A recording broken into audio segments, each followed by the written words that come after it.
aqui de volta para mais um programa Painel Feminino, pela TV Polo Cubatão. Hoje eu vou conversar com a Thaís Emídio, que é assistente social aqui na cidade, já tem uma carreira aqui, e depois a gente vai dar seguimento conversando sobre um projeto que ela tem bem bacana aqui em Cubatão, o Manguezal Vivo. Prazer ter você aqui, Thaís. Satisfação minha, gratidão pelo convite. Thaís, conta um pouquinho pra gente como é a tua trajetória de carreira como assistente social aqui na cidade de Cubatão. Sim, vim para Cubatão muito jovem, né? Eu tinha só 21 aninhos, tinha acabado de me formar em 2004 e passei no concurso, o primeiro concurso que eu fiz, e vim para Cubatão. Acho que a segunda vez que eu vim foi para fazer a prova, então era um mundo novo para mim, né? Em todos os aspectos. Você é de que cidade? Eu nasci em Santos, mas me criei em Guarujá, fiz estágio em São Vicente, em Santos, então eu falo que eu sou da Baixada Santista. E me naturalizei cubatense, né? Me considero cubatense por ter criado raízes aqui, né? Por ter me vinculado de forma importante com o território, com a população. Então eu me sinto hoje cubatense, né? Tive minha filha aqui, então todas as coisas foram caminhando para esse lugar. E quando eu entrei na prefeitura, eu comecei a trabalhar com as crianças e adolescentes com direitos violados. Então a gente trabalhava diretamente com o conselho tutelar, né, com as denúncias, as situações. Logo no comecinho da carreira? Logo no começo, né? Mas eu fiz estágio em abrigo, né, em casa de acolhimento. Então a gente, nessa profissão, no serviço social, a gente não tem como fugir muito dessas situações que são bem pesadas, né, quando a gente vê vidas sendo violadas. Mas foi um aprendizado muito grande, né? Eu trabalhava no antigo SINCAF, Centro de Intervenção, junto a criança, adolescente e família. Então a gente atendia crianças, adolescentes e suas famílias, né? Atendimentos individuais, em grupo. E foi um grande aprendizado, aprendi muito com as conselheiras tutelares na época e com as profissionais que já estavam trabalhando, né? Então foi uma experiência muito boa. E na sequência a gente vivenciou uma mudança significativa na política nacional de assistência social. Então as coisas foram modificando estruturalmente, né? Então, no geral, você diz? No geral, né? Na política nacional. Então isso foi chegou em Cubatão, e em 2009 a gente começou a implementar o CREAS, que é o Centro de Referência Especializado em Assistência Social. E aí eu tive a oportunidade de conduzir a implantação do CREAS em Cubatão, e é onde a gente também atende os direitos violados, não só das crianças e adolescentes, como dos idosos, das pessoas com deficiência, das mulheres, né, a violência de gênero. Então, todas as questões de direitos violados dos idosos vai para o CREAS, né? Então, a gente fez a implantação, na época foi dentro do Parque Anilinas, e foi uma experiência também muito interessante de vivenciar uma modificação na forma de trabalhar, na forma de atender a população. Então, a gente transitou do assistencialismo, né, que aquela coisa da assistência social. Foi para melhor, foi uma mudança para melhor. Sim, com certeza. Porque as pessoas têm a ideia que a assistente social é boazinha, passa a mão na cabeça, que dá a cesta básica, e não é isso, né? A gente tem todo um know-how, todo um fazer profissional específico, né, nesse lidar, nesse conciliar as relações, conciliar as formas que as pessoas têm de se relacionar mesmo, tanto entre os seus próprios, na família, como com a sociedade, né? Então, a forma de evitar a violação de direitos. Não chegar a isso. Não chegar a isso. Aí a proteção básica, né? Que eu sempre comparo com a UBS. Então, a UBS, que é a prevenção ali da saúde, então a gente tem o CRAS, que fica nos bairros, que é essa finalidade de prevenir a violação de direitos. Então, no CRAS, a gente tem uma equipe multiprofissional que vai atender dessa forma preventiva, né? Antes de quebrar vínculos familiares e comunitários. Não chegar no limite. Isso. Quando chega no CREAS, que é o especializado, é como se fosse a policlínica, que a gente tem lá os especialistas, onde ainda tem alguma situação para ser tratada de forma específica, né? Então, e essa configuração dentro da política nacional, tem várias especificidades que a gente precisou seguir, cumprir, para poder trabalhar, para poder continuar recebendo recursos federais e estaduais, né? Então a gente passei por essa adaptação. E logo em seguida eu fui trabalhar na habitação. Na habitação nós temos assistentes sociais, né? Temos uma equipe social lá que faz esse trabalho comunitário, né? Então a gente tem um trabalho lá que é muito voltado para a gestão dos projetos nessa parte social. Todo projeto habitacional tem que obrigatoriamente ter uma parte social. Isso é obrigatório em todo o país. Faz muito sentido, né? Sim, então tem uma porcentagem lá da verba que vai para o projeto social, tem que ser direcionado para esse trabalho. Para o habitacional, tem que ser direcionado para o social, né? Porque aí é onde a gente trabalha as pessoas, né? A gente não trabalha o prédio, a construção, o projeto do prédio, da casa, tem que ser pensado nas pessoas, para as pessoas, né? Até mesmo porque às vezes as pessoas que vão para um conjunto novo e às vezes saem de comunidades, eles têm que aprender como é que vão viver naquele espaço, que para eles é novo, né? Sim, é tudo novo. E aí tem uma novidade, eu nem imaginava que existia isso. E tem uma transição, né? Sim. Então tem um período de preparação, e aí a equipe social que faz essa ponte entre o morador, entre o cidadão que vai receber aquele benefício, né? Que é com a política em si, que aí os engenheiros estão lá planejando, os arquitetos, a obra, né? Toda aquela parte mais bruta, né, do projeto, mas é a gente que está ali com o que mais importa, que são as pessoas, né? E uma curiosidade, Thaís, nessa parte de habitação, as pessoas estão, elas é direcionada também, que nem hoje, uma mulher que é mãe solo, que não tem marido, ela tem um privilégio, digamos, um direito prioritário com relação aos demais? Alguns projetos, sim, né? Tem vários tipos de projetos, né? Vai depender. Tem os projetos federais, tem os estaduais, né? Algumas cidades desenvolvem o municipal, né? Por exemplo, Minha Casa Minha Vida sempre foi vinculado à gestão municipal. Então, o município tem que se inscrever no Minha Casa Minha Vida, propor, né, um projeto dentro dos parâmetros do federal. Então, o habitacional ele depende muito. Tem projetos que prevêem realmente prioridade para as mulheres, inclusive de titulação, né? Sim. O título ficar para as mulheres. Isso é um avanço, né, para a gente poder assegurar mesmo o direito tanto da mulher quanto da criança, sim, dos idosos, porque quem cuida das crianças, quem cuida dos idosos... Muitas vezes são os avós. São as mulheres, né? Independente. A mãe sai para trabalhar e fica com a avó para tomar conta. Isso, e quando a avó precisar ser cuidada, quem vai cuidar é a mulher. É a mulher também, né? E, Thaís, para onde mais você foi? Qual outro setor que você transitou?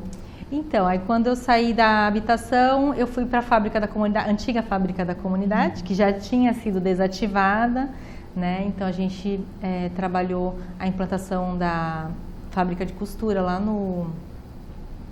lá dentro do pátio, tem um projeto. Não existe mais, né? Dentro do pátio tem uma sala, né, de costura, onde as voluntárias fazem alguns trabalhos.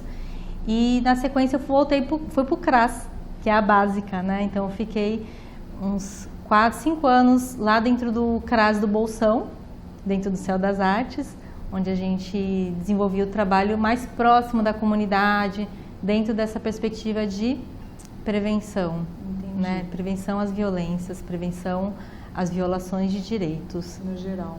Então a gente fica mais como um suporte mesmo para as famílias. Mais próximo, né? Não sei o que fazer, o pessoal procura a gente tem como orientar, como direcionar. Tá bom. Bom, a gente vai para um breve intervalo e a gente já volta para continuar essa conversa aqui com a Thaís. Internet fibra ótica de qualidade é aqui. Planos de internet de 100, 200, 300 e 500 megabytes. Planos completos de internet empresariais e industriais. Telefonia fixa nacional ilimitada. Benefícios exclusivos como filmes, séries e cursos a partir de 200 megabytes. Suporte técnico 24 horas. Aplicativo para Android e atendimento especializado. Contrate agora. Manalink, soluções em internet. Estamos aqui de volta para mais um bloco do programa Painel Feminino. Vou continuar conversando com a Thaís. Thaís, você me falou que você trabalhou também na área do Bolsão, né? Foi lá que começou o Manguezal Vivo? Como é que surgiu o Manguezal Vivo na tua vida? Olha, essa é uma pergunta bem complexa, mas há algum tempo atrás, né, eu tive a oportunidade de trabalhar com jovens também, né, nessa minha trajetória, trabalhei no projeto A Gente Jovem e eu pude fazer uma intervenção dentro da Vila dos Pescadores com um grupo de jovens de limpeza no manguezal. E desde aquela época, foi em 2007, por aí, foi em 2007, eu já senti essa conexão, né? essa sensibilidade com a questão do manguezal estar sendo tão atacado pelos nossos resíduos, pelo nosso consumo desenfreado, nossas embalagens. Falta de cuidado, tudo. Sim, aquilo foi bem impactante. E só que ficou aquela sementinha, né? Eu continuei trabalhando com jovens, coordenei por um tempo o Fórum da Juventude de Cubatão, que a gente sempre levava a pauta ambiental, né, de alguma forma, dentro do fórum, de debates, de conferências, de seminários. O ambiental sempre estava atravessando todas as nossas discussões. E há 2 anos atrás, eu tive a oportunidade de reencontrar o Daniel Ravanelli, né, da Náutica da Ilha, e eu comecei a relembrar o projeto que ele fazia lá, o projeto Manguezal, que ele fazia de visitação ao manguezal, e começamos a juntar algumas pessoas que tinham interesse também em estar trabalhando o tema, né, porque apesar do manguezal ele estar tão presente na nossa vida, tão presente no nosso arredor, né, se a gente andar alguns metros da nossa casa, qualquer morador de Cubatão andar alguns metros da sua casa, você vai encontrar o manguezal ou preservado, ou recuperado, ou degradado, né, ele vai estar ali. Tem várias fases, né? Sim. Em algum desses estados ele vai estar. Então, apesar dele ser tão presente, a gente tem pouco falado, né? Tem pouca visibilidade, a gente tem pouca informação e pouco conhecimento. E aí, quando a gente começa a entender a importância do manguezal para a nossa sobrevivência, para a nossa sobrevida, né? A gente eu comecei a querer multiplicar isso. Né, que mais pessoas pudessem ter essa conexão, esse entendimento. E eu sempre falo sobre informar para preservar. Se eu não conheço, eu desconheço, eu não tenho como cuidar, como preservar, né? Porque a gente só cuida do que a gente conhece. Exatamente. E aí a gente fomos juntando algumas pessoas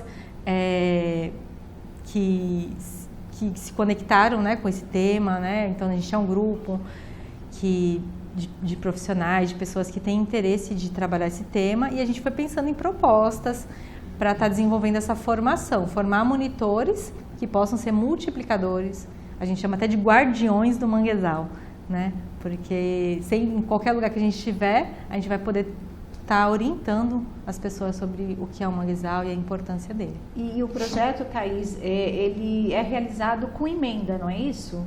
Emenda? Sim, a gente tem 2 anos de construção, né? Então a gente fez algumas atividades sem recurso, sem financiamento, na verdade, né? Com recursos próprios, os próprios colegas, os próprios parceiros, né? Então foi sempre com muita parceria, a gente foi desenvolvendo algumas coisas.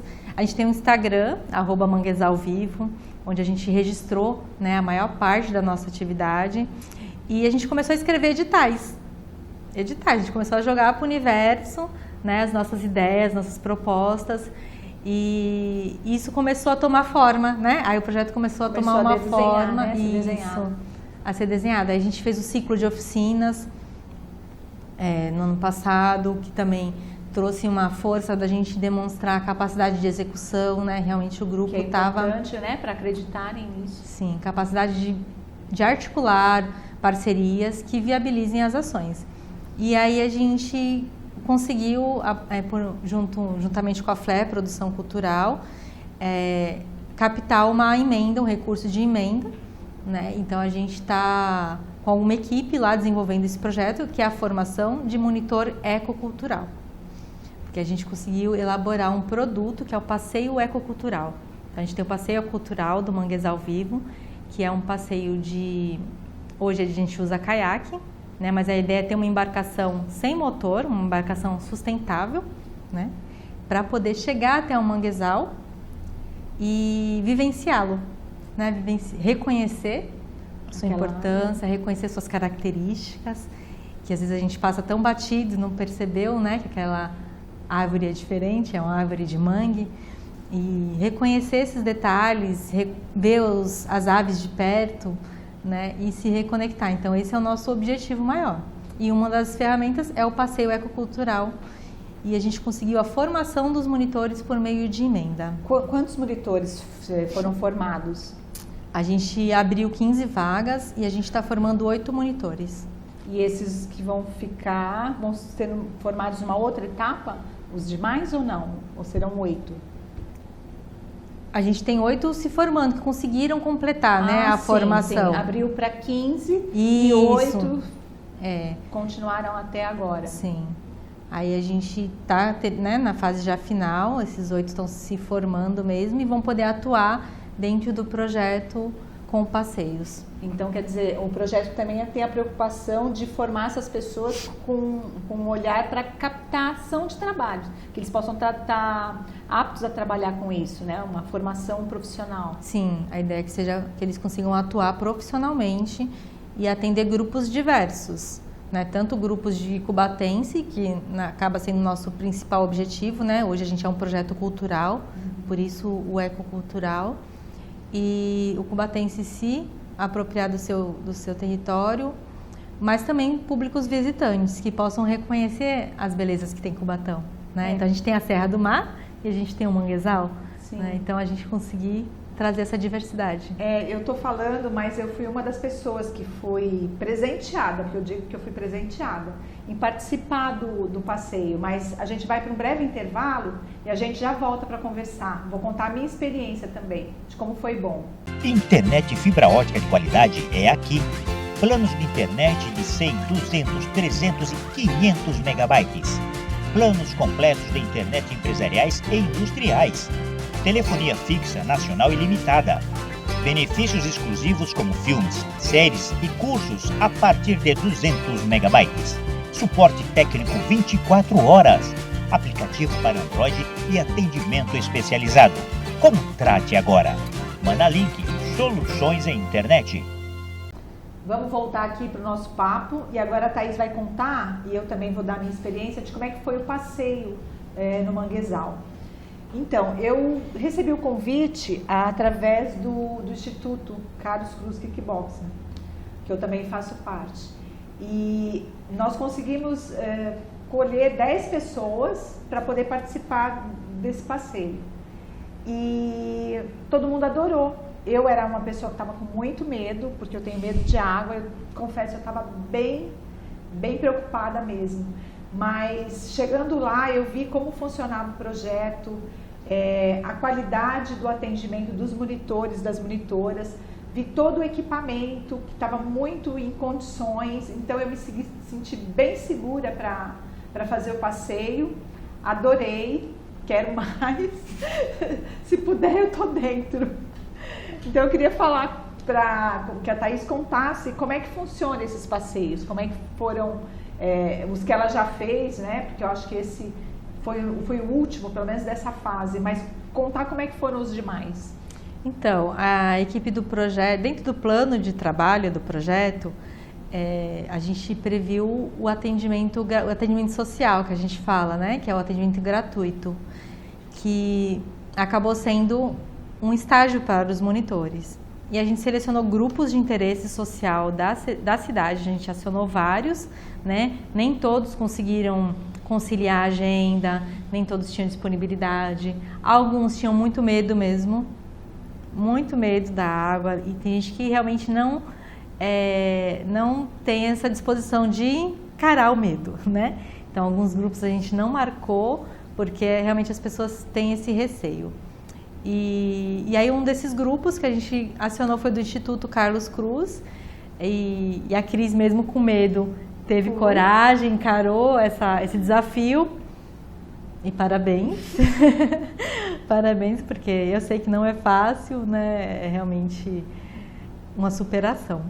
E foi uma experiência muito boa, né? Essa dos estágios, porque a gente viu a coisa acontecendo conforme a gente tinha imaginado, né? Que as pessoas realmente se encantando com o Manguezal, se encantando com a experiência, ressignificando o Manguezal. não é um lugar sujo, não é um lugar nojento, asqueroso, é um lugar acolhedor. De vida, né? Foi isso que eu vi vida, né? Com os pássaros. Eu moro aqui em Cubatão, eu não sou daqui há mais de 30 anos, mas eu tinha uma ideia equivocada mesmo do manguezal. E acho que até mesmo as pessoas que moram aqui têm essa ideia, né? Que precisa ser quebrado isso, né? Sim. Então a gente teve a oportunidade de atender grupos de projetos culturais, profissionais da saúde, né? Qual que é a nossa ideia atendendo esses grupos? É que no atendimento deles, né, no fazer deles profissional, também eles possam reverberar essa mesma energia, né? Essa mudança possa chegar na população. Porque essa ideia se multiplique, né? O que eu faço, todo mundo que eu tenho encontrado, eu tenho falado bem do que eu vi lá, né? Que é uma experiência. É uma experiência, dito como é bonito o lugar, quanto é válido, né, esse projeto. Sim. Então, essa ideia do Manguezal Vivo e todo esse trabalho eu tenho desenvolvido em paralelo com a minha atuação na prefeitura, né? Então, eu trabalho meio período na prefeitura e o outro meio período eu me dedico aos projetos sociais, que é uma forma de ampliar meu fazer, né? Nas políticas públicas, a gente acaba tendo que seguir os parâmetros, seguir as regras. E dentro dos projetos a gente consegue ampliar muito nossa criatividade, né, essas possibilidades. E o Manguezal Vivo, ele tem contemplado muito essa missão de vida, né? Que eu acabei compartilhando com um grupo e esse grupo abraçou. Então tem um pessoal que está tocando o projeto, né? Eu estou sempre lá como articuladora, como voluntária, né, auxiliando toda a equipe, auxiliando todos os alunos, mas a gente tem uma equipe muito importante de educadores que formaram esse grupo, esses monitores, né? E agora a gente tem um grupo de monitores formados, então a ideia é realmente ir ampliando essa missão. E a ideia do passeio é que a gente possa proporcionar para o maior número de pessoas, né? Por isso que a gente continua trabalhando, captando recursos, para a gente ter condições de estar atendendo muitas pessoas dentro do Manguezal com esse passeio. E até mesmo as monitoras, elas podem se tornar futuramente professores, né? Sim. Porque eles vão ter conhecimento do que eles estão vivenciando para passar para outros jovens, né? Sim, essa que é a ideia mesmo, que a gente consiga fortalecer o grupo e ter novos professores, novos educadores. E aquele espaço, futuramente, vocês pretendem continuar lá no Bolsão? Vocês acham que lá é o ideal para isso? Então, o Bolsão, o que acontece? Cubatão a gente já atuou em outros lugares, né? A gente já fez passeio junto com a Marina Andrade aqui em Cubatão, ali atrás do Hospital Ana Costa, que eles têm uma canoa havaiana, e a gente fazia passeios lá com eles, antes da gente conseguir os caiaques. Então, todos tem na Ilha Caraguatá, tem o Casqueiro, todos os lugares que tem manguezal, é possível ser realizado um passeio como esse. Porém, antes da gente implantar mesmo o projeto lá, nós fizemos muitas visitas técnicas, né, de estudo do meio, do território, para a gente entender como é aquele território com a maré alta, com a maré baixa, como é aquele solo, onde o grupo pode desembarcar, onde não dá para desembarcar, né? E onde é raso, onde é fundo, e a gente poder ter uma condução segura do grupo. Então, existe possibilidade de ter outros núcleos do projeto, de ir ampliando, como tem a possibilidade da gente ter um núcleo itinerante, né? Então, a ideia é que a gente tenha mais de um núcleo, né? Mas se a gente não conseguir, é tranquilo. Manter lá mesmo. Thaís, eu queria que você deixasse a tua rede social do projeto, se você fizesse os agradecimentos que você achar que deve, né? Porque a gente sempre tem que agradecer. Sim, muito. Então, eu queria que você deixasse seu agradecimento, sua palavra final para todo mundo. Tá certo. Então, gente, eu vou aproveitar, tentar falar o nome de todos que fazem parte do Manguezal, que contribuíram nessa trajetória, porque realmente foi bastante pessoas, né? A gente contou com a parceria com Wellington Borges, da Secretaria de Cultura. Hoje a nossa emenda é executada, o nosso projeto é executado em parceria com a Secretaria de Cultura, então agradecer ao Zeca Rodrigues, nosso secretário, e a Cristiane, que é administradora do Céu das Artes. Agradecer a Marina Andrade, que foi parceira por um bom tempo, que nos ajudou muito nessa parte de canoagem. Marcela Urbano, que é a nossa engenheira ambiental. Luciana Cruz, que é a nossa professora de turismo sustentável, birdwatching e várias outras matérias, né? Ela foi, na verdade, a primeira monitora de manguezal. Mas, a Ariane Salerno e a Natália, que foram de educação ambiental. A Natália, que cuida das nossas redes sociais, Natália Fernandes. Entrem lá, @manguezalvivo. Né? A gente tem buscado demonstrar da melhor forma todas as ações que a gente tem feito para que vocês, mesmo assistindo um vídeo curto no Instagram, consigam sentir um pouco dessa emoção que é estar próximo do manguezal. Então a gente tem muito a agradecer. Agradecer a Flair Produção Cultural, que também viabilizou esse projeto. Então a gente tem muitos parceiros, tudo que a gente fez até hoje foi com parceria e a gente tem muito a agradecer. E agradecer esse espaço aqui, né, maravilhoso, agradecer a visita de vocês, que foi realmente muito gratificante receber vocês, perceber, né, com o interesse, né, e a vontade de estar contribuindo, né, chamando a gente, fazendo as imagens que ficaram ótimas, né, gratidão, Daniel, também pelas imagens, Carlos Cruz, foi tudo muito, muito renovador, né. Às vezes a gente fica muito cansado dessa vida do social, do terceiro setor, de ficar buscando, né? Sempre buscando. Melhoria para as coisas. Sim, e quando a gente consegue um sim é porque a gente passou por muitos nãos. Mas cada sim é comemorado. É comemorado, então para a gente chegar até aqui foi uma trajetória importante. E aí quando recebe essa parceria, esse calor de vocês, isso renova, né? A gente respira mais fundo e renova o fôlego para continuar. Eu espero que vocês possam dar continuidade no projeto e que mais pessoas possam conhecer mesmo um pouquinho mais da cidade onde a gente vive, porque vale muito a pena. Ficamos aqui com mais um programa e vão até lá a rede social do Manguezal Vivo, vocês vão perceber tudo que eu estou falando e ver que não é empolgação, que é verdade tudo aquilo. É real. É real.